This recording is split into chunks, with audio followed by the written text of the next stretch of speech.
चलिए चैप्टर 1 से हम लोग स्टार्ट करते हैं।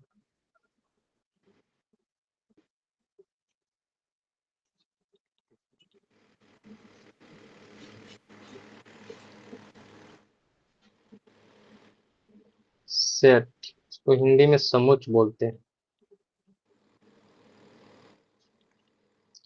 देखिए सब लोग तो पढ़े हुए हैं सेट को, हम लोग इसको स्मूथली जल्दी जल्दी करके निकलेंगे ताकि कंसेप्ट छोड़े भी नहीं कुछ। शॉर्ट में डिफिनीशन अगर बात करें सेट क्या होता है, तो एक वेल डिफाइंड कलेक्शन होता है। वेल डिफाइंड कलेक्शन,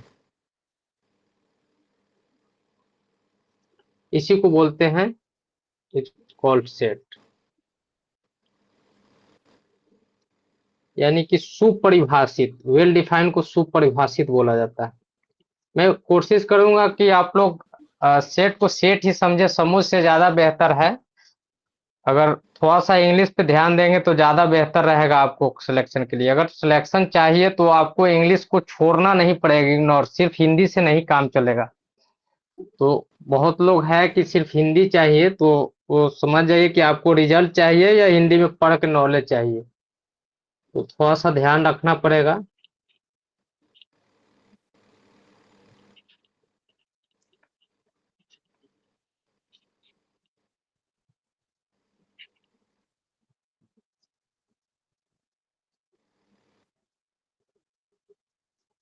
सुपरिभाषित संग्रह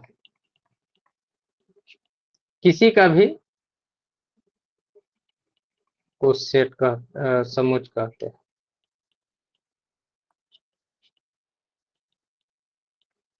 अब ये संग्रह क्या हो सकता है, कोई ऑब्जेक्ट हो सकता है, कोई वस्तु हो सकता है, कोई नंबर हो सकता है, ठीक है ना। जैसे मैं एक दो एग्जाम्पल देता हूँ। यहाँ 11 12 नहीं है कि पूरा डिफिनीशन डिटेल्स में मैं बताऊंगा, ठीक है ना। हम ये सिर्फ सेंस बताऊंगा कि ये है, और इससे समझना है कि मैथमेटिक्स को। एग्जाम्पल जैसे अगर मैं बोलूं कि तेज विद्यार्थी का समूह, यानी कि कलेक्शन ऑफ इंटेलिजेंट स्टूडेंट्स। अगर कोई क्लास में इंटेलिजेंट स्टूडेंट का कलेक्शन करना है तो वेल डिफाइन होगा, किसको हम लोग छाटेंगे, ये मीनिंग समझना है, ठीक है ना। वेल डिफाइन में नहीं आएगा, जब भी इंटेलिजेंट आ जाए, बेस्ट आ जाए, गुड आ जाए, बेटर आ जाए, या अच्छा आ जाए, जैसे the collection of 5 best cricketer in India, तो बेस्ट क्रिकेटर मतलब जो जिसका फैन रहेगा उसको रखेगा ही। तो उस तरह का कलेक्शन को सेट नहीं बोलते हैं। सेट होने के लिए वैसा कलेक्शन होना चाहिए जो दुनिया में कहीं भी जाए वो उसका आंसर सेम ही हो, तो उसको वेल डिफाइंड बोलते हैं।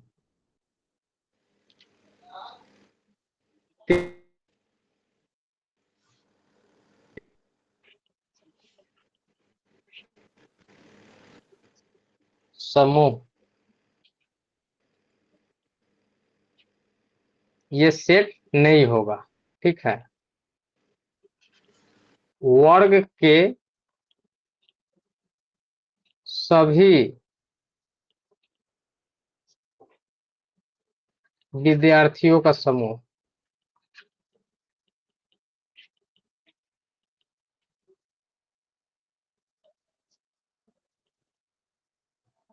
एक दो एग्जांपल मैं ले ले रहा हूं ताकि समझ आ जाए। समूह अगर ये कहे तो ये क्या होगा, ये सेट होगा, क्योंकि किसी भी क्लास का सभी विद्यार्थी का कलेक्शन, तो उसमें किसी को छोड़ना नहीं है, तो कोई भी कलेक्ट करेगा तो एक ही होगा, तो इसको सेट बोलेंगे, लेकिन ये सेट नहीं होगा।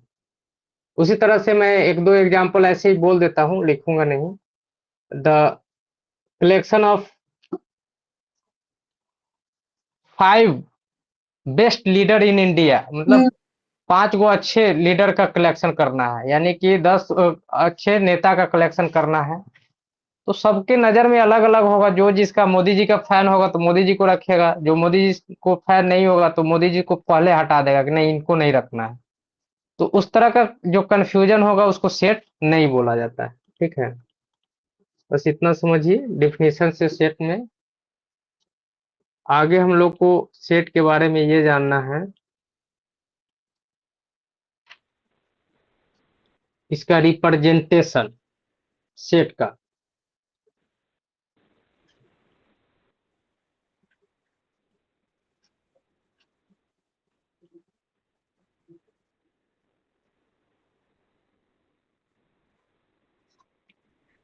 सेट्स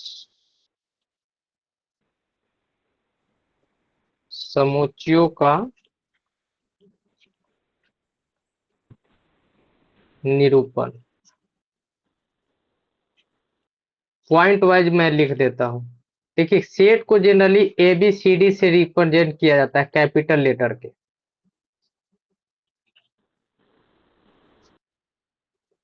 यानी कि इसको हिंदी में लिख लो, सेट्स को English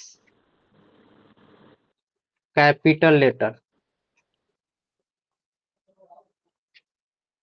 A B C D and so on से निरूपण किया जाता है।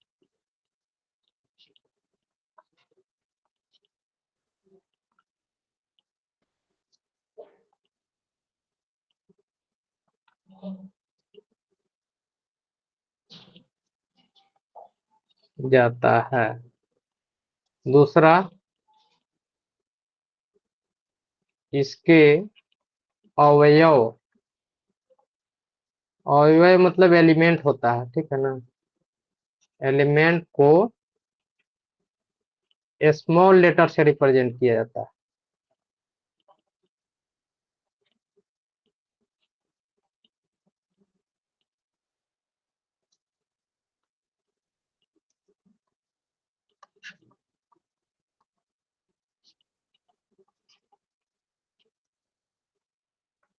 जाता है। और तीसरा, सेट को मिडल ब्रैकेट में रखते हैं हम लोग। मिडल, सेट के एलिमेंट को लिख लीजिए।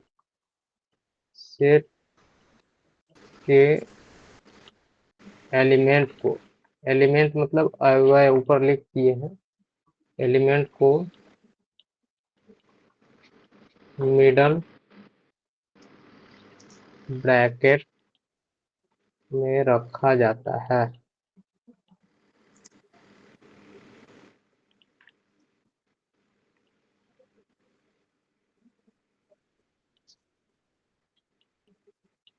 तो इस आधार पर अगर एग्जाम्पल की बात करें, कोई सेट का एग्जाम्पल बताइए। ये कोई एग्जाम्पल कैपिटल लेटर से रिप्रेजेंट करते हैं, मिडल ब्रैकेट में रखते हैं, जैसे ए ई आई ओ यू। ये क्या है? इंग्लिश का वावेल्स का कलेक्शन, ठीक है ना। किसी से भी बोलिएगा the collection of vowels in English alphabet, तो ए ई आई ओ यू कहेगा। और ये तीनों बात इस पे सेट कर रहा है एग्जाम्पल में। सेट को कैपिटल लेटर से रिप्रेजेंट करते हैं, उसके एलिमेंट को मिडल ब्रैकेट में रखते हैं, एलिमेंट को स्मॉल लेटर से रिप्रेजेंट करते हैं, ठीक है। अगर मैं कह दूं कि the collection of first 5 natural number, मतलब प्रथम 5 प्राकृत संख्या का अगर सेट बनाइए, 1 2 3 4 और 5 हो जाएगा। ये प्रथम 5 प्राकृत संख्या का सेट हो गया। एंड सो ऑन, आगे हम बोल सकते हैं कि 1 से लेकर 50 तक का प्राकृत संख्याओं का collection, 1 2 3 and so on, last में क्या है 50। इनफाइनाइट सेट तक, जैसे डी, अगर ये लिखूं 1 2 3 4, इसको बोलते हैं अपरिमित, मतलब इसको समुच्च बोला जाता है, इनफाइनाइट सेट, ठीक है ना। इंग्लिश में इनफाइनाइट सेट, ये क्या है? इसी को नेचुरल नंबर भी बोलते हैं, प्राकृत संख्या। क्या बोला जाता है? नेचुरल नंबर, प्राकृत संख्या। ये हो गया प्राकृत संख्या, संख्या का समुच्चय। इस तरह से और भी, जैसे हम लोग लिख लेते हैं। प्राकृत संख्या हो गया, जेड या आई से रिप्रेजेंट किया जाता है, इसको क्या बोलते हैं? पूर्णांकों का समुच्चय होता है ये, पूर्णांकों का समुच्चय।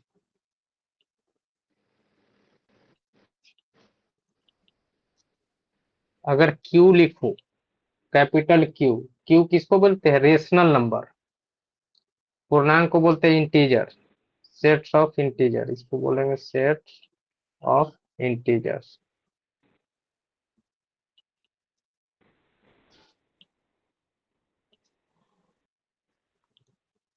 नेट। अगर क्यू ले लूं, क्या होता है? Sets of rational number, rational number यानी कि पढ़मे संख्या का समूह, का समुच्चय।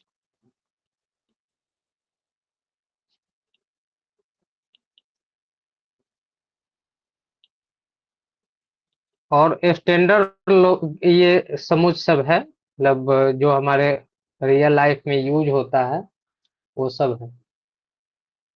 आर किसको रिप्रेजेंट करता है? Sets of real number,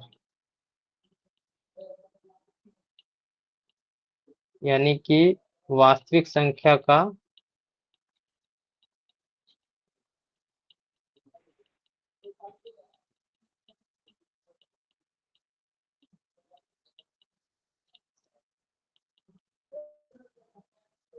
Q plus.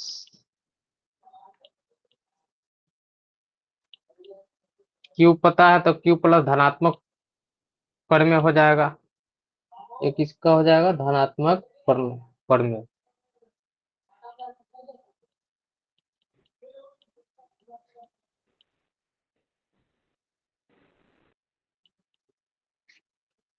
का समुच्चय क्यू माइनस ऋणात्मक हो जाएगा।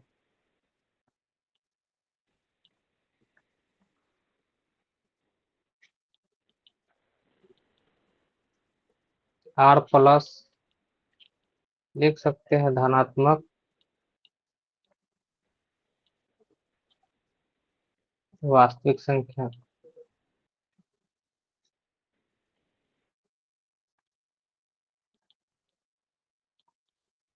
ये सभी समुच्चय है, क्योंकि आर प्लस अगर बोलेंगे तो दुनिया में कहीं भी जाए सब लोग क्या करेगा? जीरो प्लस से शुरुआत का प्लस वाला रिप्रेजेंटेशन में चला जाएगा। तो जिसका मान कहीं भी दुनिया में कहीं नहीं बदले उसको हम लोग वेल डिफाइंड कलेक्शन बोलते हैं। This collection is also said to be set. Okay. कुछ संकेत है जिसका यूज हम लोग को सेट में पड़ेगा।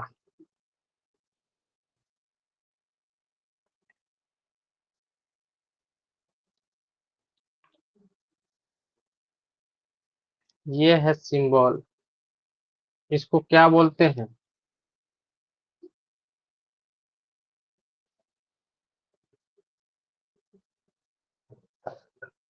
और एक ऐसे होता है, इंग्लिश में इसको बिलोंग्स टू बोलते हैं। बिलोंग्स टू, ये होता है does not belongs, belongs to. इसका सेंस ये है कि किसी सेट का ये अवयव है, मतलब एलिमेंट का है या नहीं है। इसका मीनिंग यही है कि कोई तत्व जो है किसी समुच्चय का सदस्य है या नहीं है, इसको बोल सकते हैं। जैसे मान लिया हम इस सिंबल की बात करें तो कोई तत्व किसी समुच्चय, समुच्चय एक तरह का परिवार होता है, का सदस्य है, यही सेंस है इसका। और इसका मीनिंग हो गया कि कोई तत्व किसी समुच्चय का सदस्य नहीं है। सदस्य होगा तो बिलोंग्स करेगा और सदस्य नहीं होगा तो बिलोंग्स नहीं करेगा। जैसे एक एग्जाम्पल लेकर देख लेते हैं इसको, हमको सेंस समझना है, ठीक है। Example, let me take a set 1 2 3। 1 2 3 एक सेट ले लिए मैं, ठीक है ना।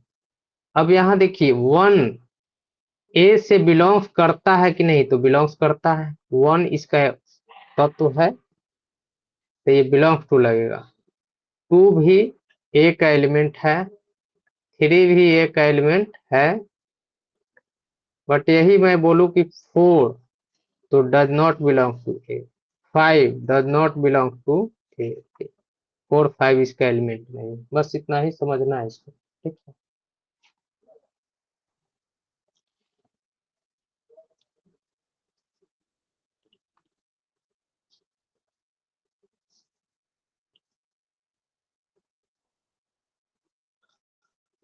नेक्स्ट नेक्स्ट टॉपिक है दो, इसका रिप्रेजेंटेशन दो तरह का होता है। मेथड ऑफ रिप्रेजेंटेशन लिखिए, मेथड ऑफ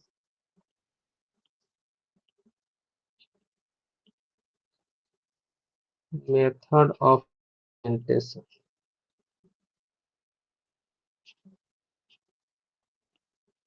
ऑफ सेट।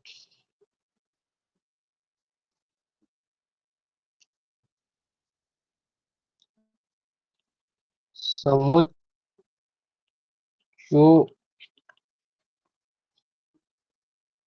को व्यक्त करने की विधि है।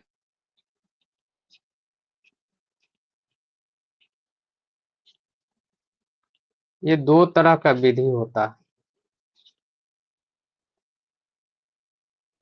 एक होता है टेबुलर फॉर्म,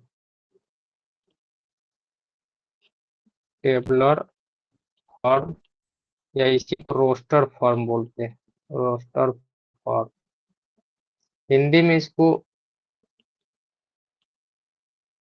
सारणी या तालिका बोलते हैं, सारणी या तालिका। रो-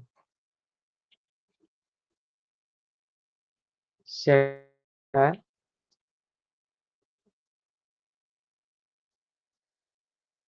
set holder form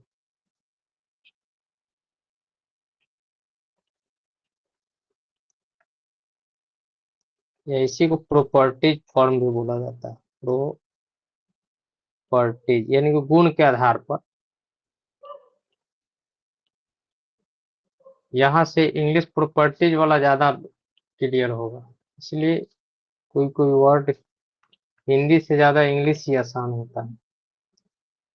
set holder से क्लियर नहीं होगा, लेकिन प्रॉपर्टी से हो गया कि इसके गुण के आधार पर उसको बताना।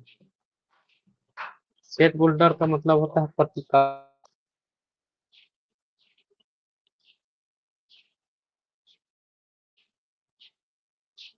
या प्रतीकात्मक या क्या लिखेंगे, गुण,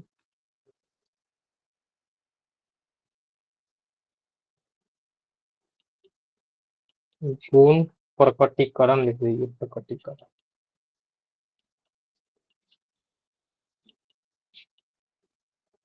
तो ये दो तरीका है। मैं एक ही चीज एग्जाम्पल से ही इसको क्लियर कर देता हूँ।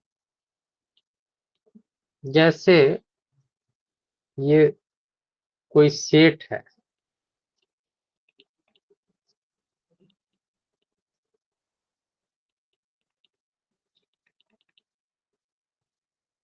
ये कोई सेट है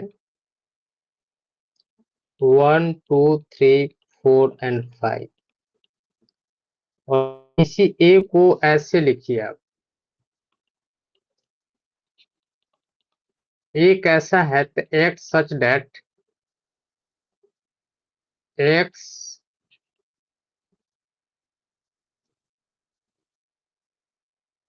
एक्स प्रथम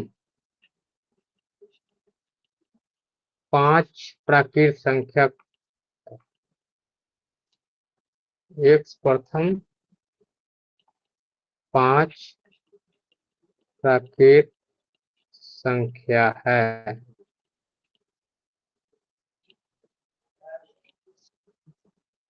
दोनों में क्या फर्क है? इसको बोला जाता है टेबुलर फॉर्म और इसी को बोला जाता है set builder form. That is tabular form में जो नंबर है डायरेक्टली आपको दिखेगा, लेकिन इनडायरेक्टली उसके प्रॉपर्टीज यानी कि गुण के आधार पर उसको लिख देना, इसको बोलते हैं set builder form.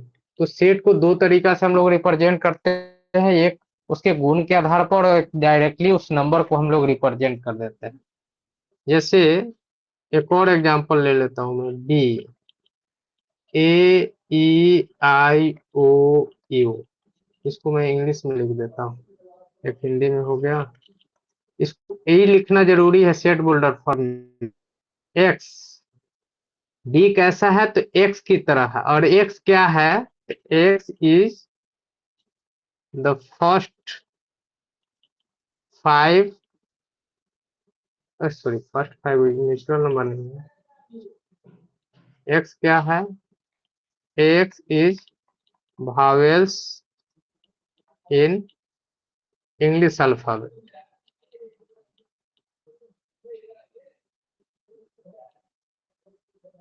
English alphabet, तो दोनों सेम ही चीज को रिप्रेजेंट कर रहा है।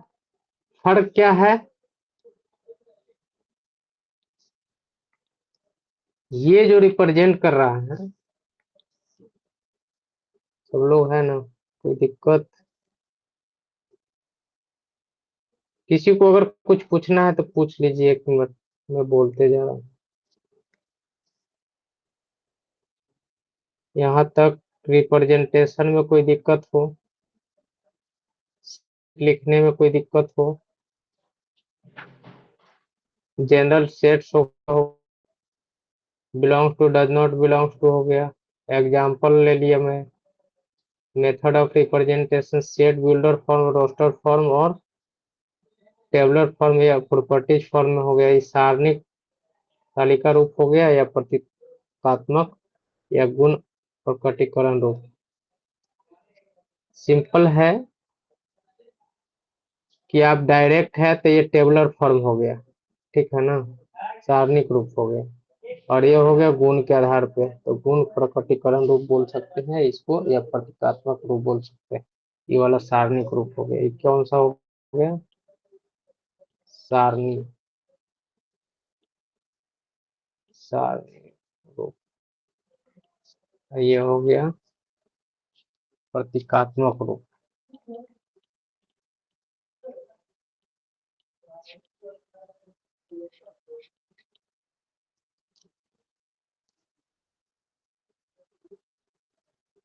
तो हमको क्या है कि खैर सिलेबस में तो बहुत सारा क्वेश्चन मिल जाएगा कि आपको इससे इसमें बदलिए, इससे इसमें बदलिए, इससे इसमें, इससे इसमें, तो ये सब करना नहीं है, आगे बढ़ना है। हर चीज एक एक सिलेबस को मैं डिस्कस कर दे रहा हूँ, ऐसा नहीं है कि इससे इसमें बदलना है, ये पूछा जाएगा क्वेश्चन। हाँ, लेकिन जानकारी होना चाहिए कि इस क्वेश्चन को इस सेट बिल्डर फॉर्म में दिया हुआ है, तो इसको रोस्टर फॉर्म में हम लिख के तब उसको, क्योंकि इसका जो ऑपरेशन वगैरह आगे पढ़ना हम लोग को, यूनियन इंटरसेक्शन वगैरह, तो डायरेक्टली यहाँ से तो होगा नहीं, हम लोग को टेबुलर फॉर्म में लिख कर ही करना पड़ेगा उसको। आगे हम लोग को कुछ पढ़ना है, टाइप्स ऑफ सेट। सेट का अलग अलग टाइप्स पढ़ लेते हैं। टाइप्स ऑफ सेट्स, समुच्चयों के प्रकार।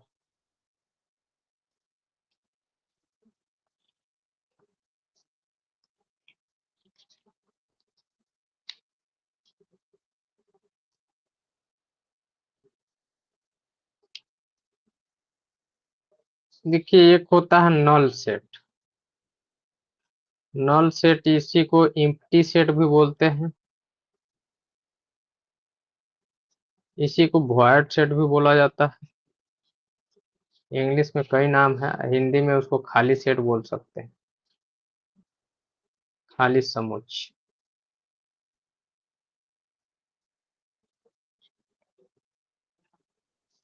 तो सिंपल लॉजिक है कि जिसमें कोई भी एलिमेंट नहीं हो, ऐसा सेट जिसमें कोई एलिमेंट नहीं हो। खाली सेट को रिप्रेजेंट किया जाता है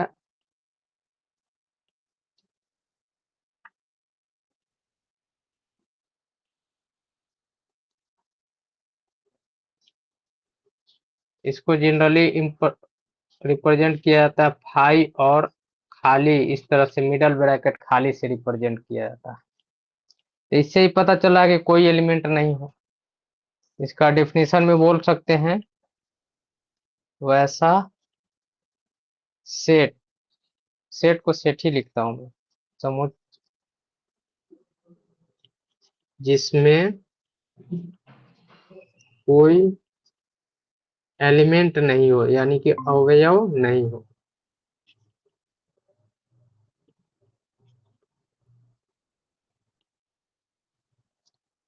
एग्जाम्पल,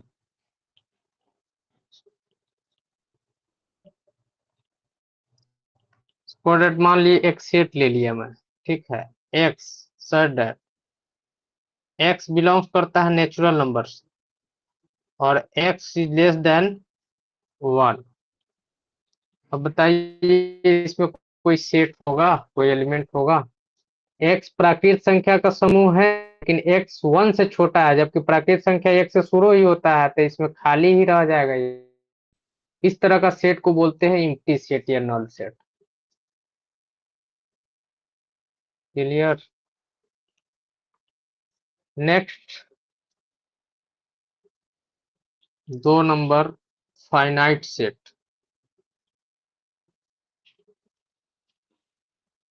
फाइनाइट को हिंदी में परिमित बोलते हैं, परिमित समुच्चय।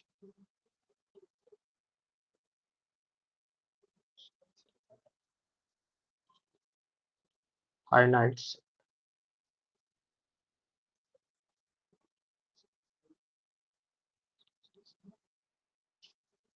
वैसा सेट जिसमें अवयव की संख्या क्या हो, फाइनाइट हो। फाइनाइट मतलब जिसको गिन सकते हैं, उसे क्या बोलेंगे, फाइनाइट सेट बोलेंगे,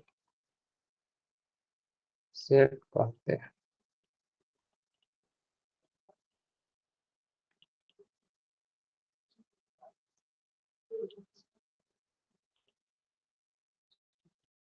एग्जाम्पल, जैसे ए कोई सेट ले लिया मैं, 1 2 3 एंड सो 150 तक।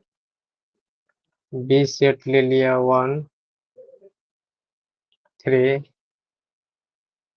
5 7 9 एंड सो 151। ऑड नंबर का सेट है, लेकिन लास्ट डिजिट जब पता है तो इसका मतलब ये फाइनाइट है, इसको काउंट है, ये भी काउंट कर सकते हैं।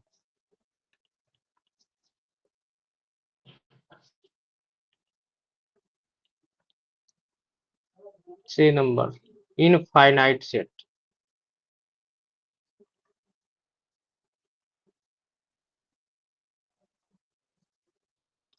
इनफाइनाइट सेट, इसको अपरिमित बोलते हैं, अपरिमित समुच्चय।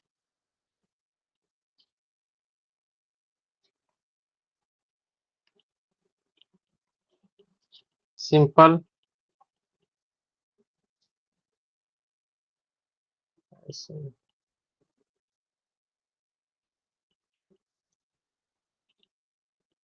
वैसा सेट जिसके अवयव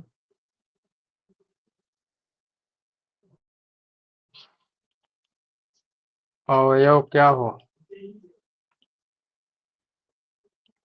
की संख्या इनफाइनाइट हो। इनफाइनाइट मतलब गिन नहीं सकते हैं।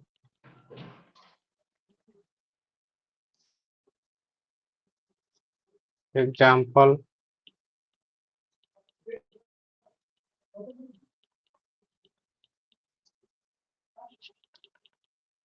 1 2 3 and so on dot dot dot करके छोड़ दिया है पूरे नेचुरल नंबर, इसको काउंट नहीं कर सकते हैं। That is this set is said to be infinite set.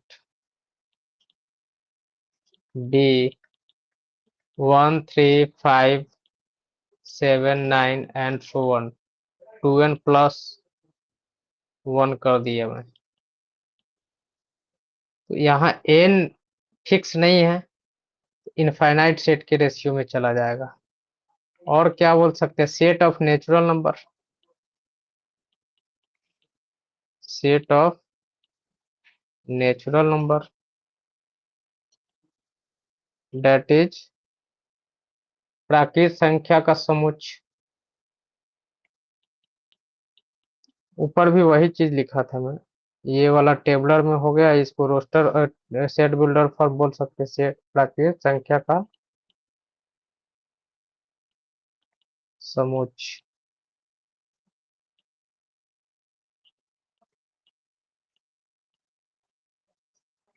जिसको n से रिप्रेजेंट किया जाता है, कैपिटल N से।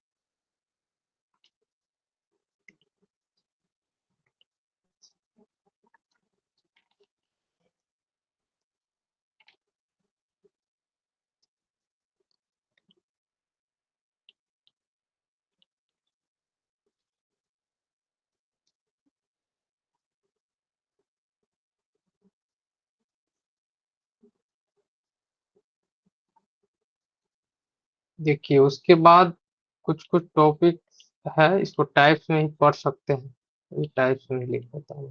4 नंबर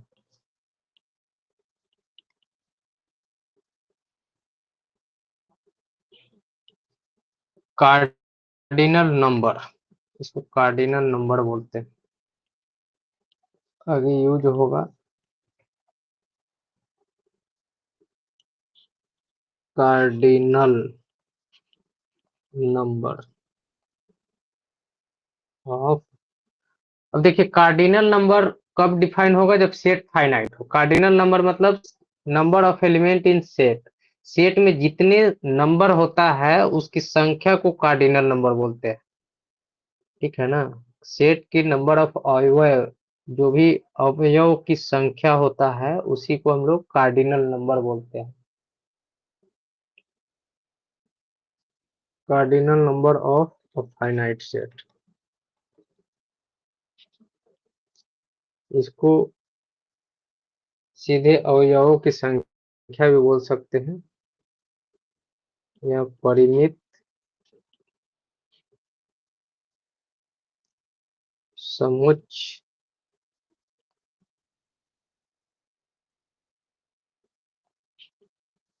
के अवयव, अवयवों लिखिए, अवयवों की संख्या। समझ सकते हैं कि जैसे मान लिए यहाँ कोई ए है, एग्जाम्पल करके लिख देता हूँ। एग्जाम्पल ए कोई सेट ले लिया 1 2 3, तो इसका कार्डिनल नंबर अगर पूछेगा, दैट मीन्स ए से ही रिप्रेजेंट किया जाता है, कितना हो जाएगा, 3 हो जाएगा। इसी को बोला जाता है कार्डिनल नंबर ऑफ ए। अभी फाइनाइट रहेगा तभी बता सकते हैं, इनफाइनाइट रहेगा तो cardinal number does not define बोलेगा, कार्डिनल नंबर डिफाइन ही नहीं करेगा।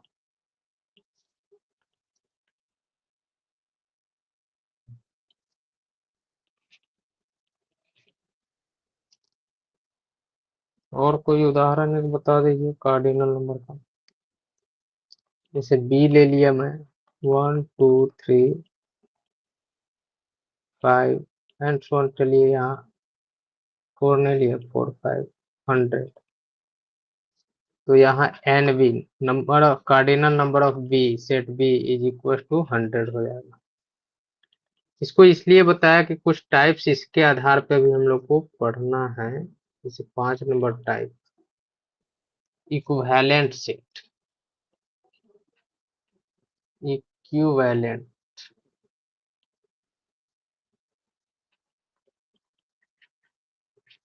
सेट,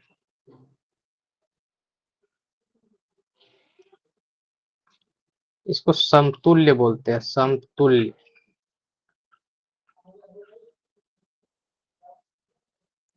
समतुल्य समुच्च। समतुल्य समुच्च क्या क्या मीनिंग है कि दो सेट अगर एन ए बराबर अगर एन बी हो जाए, दो सेट का कार्डिनल नंबर सेम हो, तो हम बोलेंगे ए तथा बी समतुल्य है,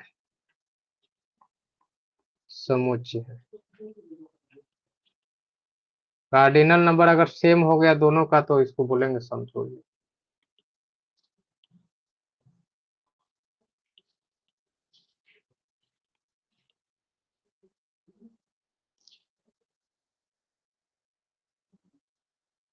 इसको सिंबॉलिकली भी ऐसे लिख सकते हैं, सिंबल में A is equivalent to B, इसको पढ़ेंगे ए इज इक्विवेलेंट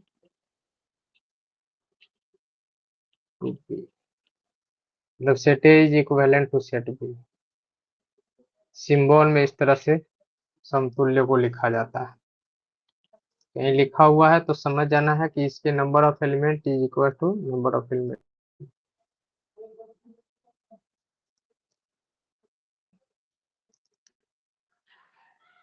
नेक्स्ट है इक्वल सेट।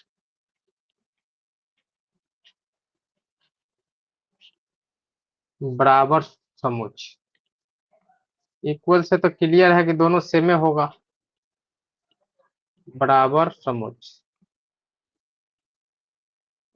इसमें क्या है बराबर में कि समतुल्य वाला कंडीशन तो होना ही चाहिए, that means number of element तो होना ही चाहिए सेम, साथ ही साथ दोनों का अवयव भी सेम होना चाहिए, उसके अंदर का इंट्रीज जो एलिमेंट होता है वो भी सेम होना चाहिए।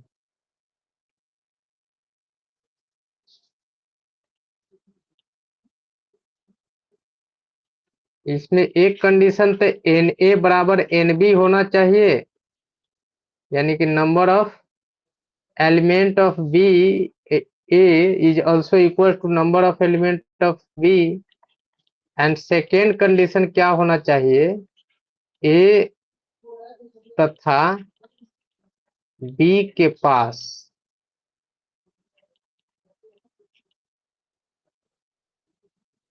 एक समान अवयव होना चाहिए।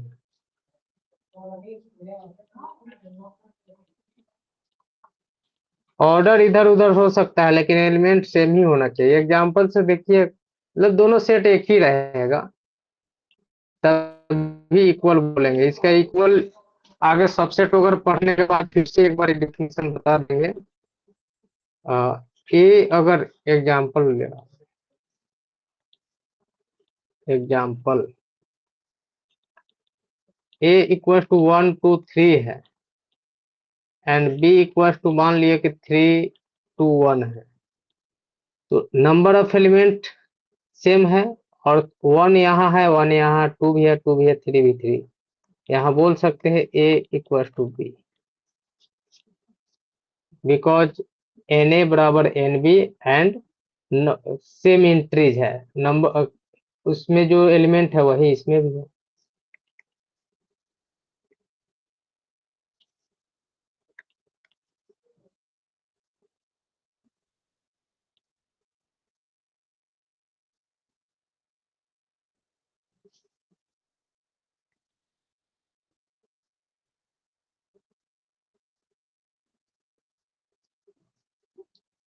एक और टाइप ये भी होता है singleton set.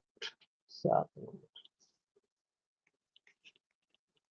Singleton set. Singleton मतलब सिंगल, ठीक है ना। तो इसको आप एकल समुच्च भी बोल सकते हैं, एकल समुच्च। तो इसमें अवयव की संख्या कितना होगा?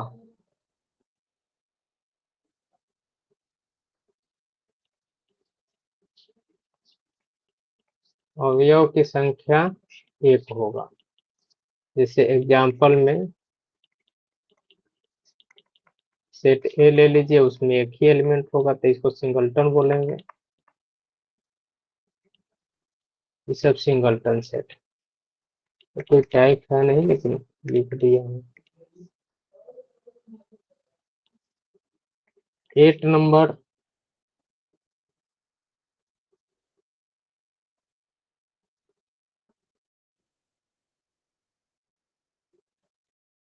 सबसेट।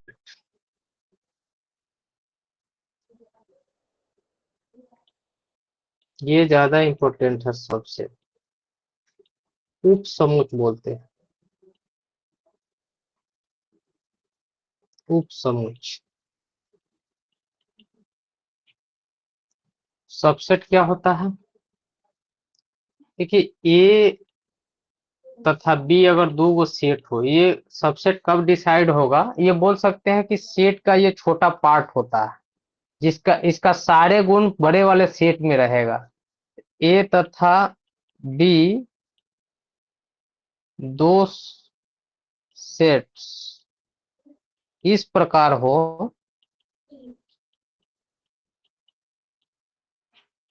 कि ए का सारा, यानी कि सभी, सभी लिखता हूं, ए का सभी अवयव अगर बी में हो तो ए बी का सबसेट होगा। सबसेट होगा। एग्जाम्पल से ज्यादा क्लियर होगा। आई थिंक आप लोग तो पढ़े हुए हैं। एग्जाम्पल जैसे ए सेट ले लिया मैं 1 2, और बी ले लिया 1 2 3। तो यहाँ ए का सभी एलिमेंट बी में है, तो बोलेंगे ए इज सबसेट ऑफ बी। इसको नोटेशन, इसी को पढ़ा जाता है ए बी का उप समुच्चय।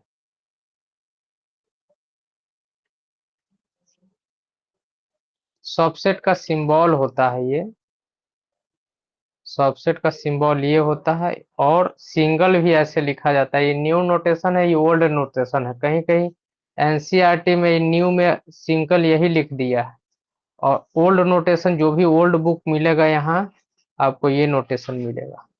ये थोड़ा सा कंफ्यूजन क्रिएट करता है, उसको मैं अभी आगे पढ़ते हुए बता दूंगा कहाँ पे कंफ्यूजन होगा, क्योंकि अभी पूरा पढ़ेंगे, प्रॉपर सेट वगैरह पढ़ेंगे तब समझ में आएगा कहाँ पे कंफ्यूजन इस सिंबल करता है।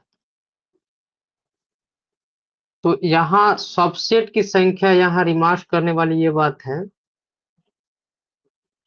कि अगर ए दे दिए हैं 1 2 3, ठीक है ना, तो इसका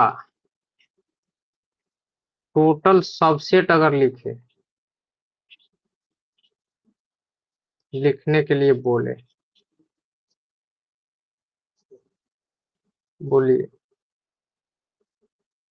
अगर ये दिया हुआ हो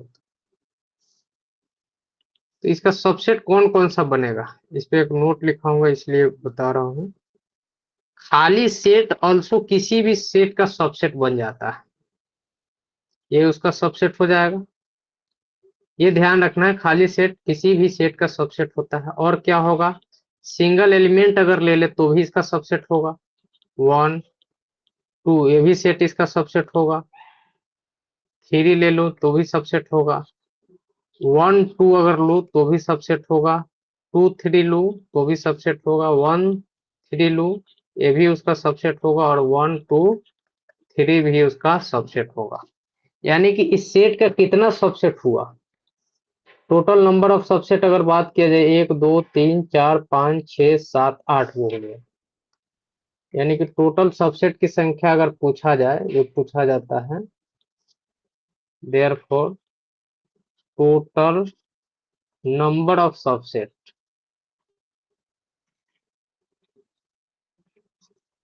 कितना हो गया 8। यानी कि कुल उप समूह की संख्या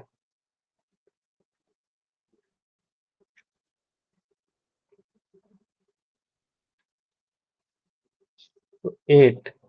8 को ऑल्सो 2 का पावर 3 लिख सकते हैं, यहाँ 2 का पावर 3 लिख सकते हैं। ये मैं लिखाने वाला हूँ फॉर्मूला, इसलिए इसको करवाया हूँ। एलिमेंट की संख्या कितना है 3 है, तो 2 का पावर कितना आ गया 3। इसलिए नोट करके लिख लीजिए नोट में, अगर किसी समुच्च यानी कि सेट में n अवयव हो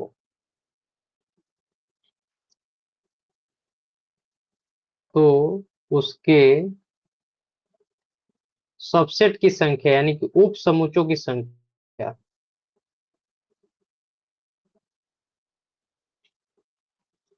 की संख्या होगा 2 का पावर n। तो हमारे पास अगर मान लिए दे दिया जाए कि 10 एलिमेंट है किसी सेट में, तो उसका अवयव की संख्या कितना हो जाएगा 2 का पावर 10। जैसे एग्जाम्पल, अगर ए दे दिया हुआ है 1 2 3 एंड 10 तक, देयरफॉर टोटल सबसेट कितना होगा 2 का पावर n, दैट मीन्स 2 का पावर 10, यानी कि 1024। इतना सबसेट बनेगा इसका, इस सेट का। याद रखना है उसको, सबसेट की संख्या को।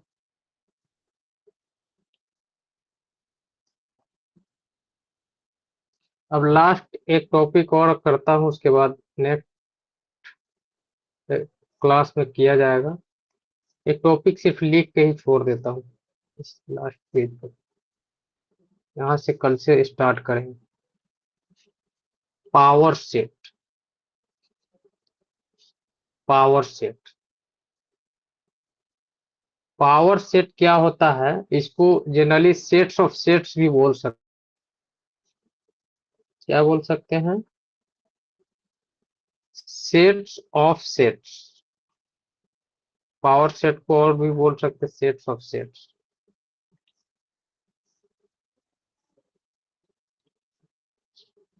हिंदी में इसको बोला जाता है समुच्चयों का समुच्चय।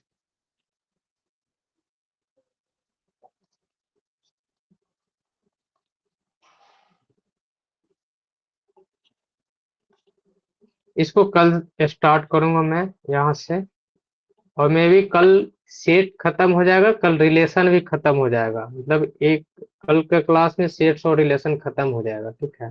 और कल जैसे ही खत्म होगा तो सेट्स का जो भी एक्सपेक्टेड क्वेश्चन या पीवाई क्यू बनाया आया हुआ क्वेश्चन, कल का क्लास में इससे रिलेटेड पीवाई क्यू प्लस में एक्सपेक्टेड इसका रिकॉर्डेड कहाँ क्वेश्चन। मिलेगा सर? और हेलो। रिकॉर्डेड आपको ग्रुप में है ना, ग्रुप में आपको इन्फॉर्म कर दिया गया है कहाँ मिलेगा। मे भी हो सकता है यूट्यूब के थ्रू ही आपको मिलेगा, ठीक है। यूट्यूब पे आपको प्राइवेसी करके आप लोग को दे दिया जाएगा, प्रोवाइड कर दिया जाएगा। Okay, okay sir. यूट्यूब से आप ओके देख सर। सकते। चलिए आज का क्लास यहीं पे एंड करते हैं। ऑल द बेस्ट, और कल मिलते हैं नेक्स्ट क्लास में आगे टॉपिक के साथ, ठीक है।